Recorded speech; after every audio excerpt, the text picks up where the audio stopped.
లక్షలాది మందికి మన తెలుగు మ్యాట్రిమోనీ ద్వారా వివాహాలు జరిగాయి. తెలుగు వారి నంబర్ 1 చాయిస్ తెలుగు మ్యాట్రిమోనీ.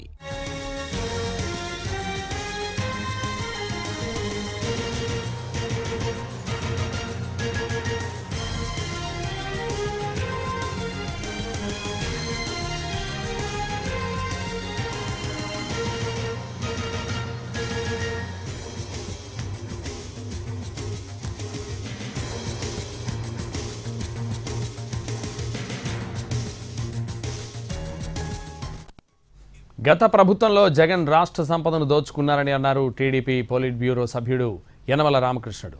రాష్ట్రాన్ని సర్వనాశనం చేసిందే కాక ఖజానా అంతా మాయం చేశారని ఆరోపించారు. సంపద కొల్లగొట్టిందే కాకుండా రాష్ట్రాన్ని అయోమయంలో పడేశారని, స్టేట్కి ఒక గుర్తింపు లేకుండా చేశారని విమర్శించారు.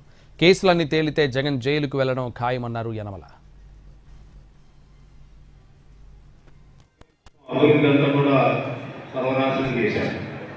నాశనం చేయడం వల్ల రాష్ట్రాన్ని ఇబ్బందుల్లో పెట్టాడు.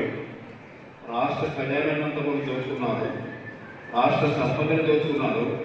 అదేవిధంగా రాష్ట్రాన్ని అయోమయంలో పడేశారు.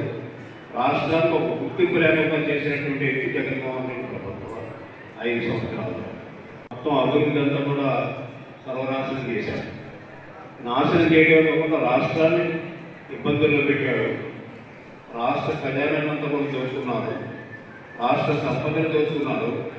అదేవిధంగా రాష్ట్రాన్ని అయోమయంలో పడేశారు. రాష్ట్రానికి ఒక గుర్తింపు లేకుండా చేశారు.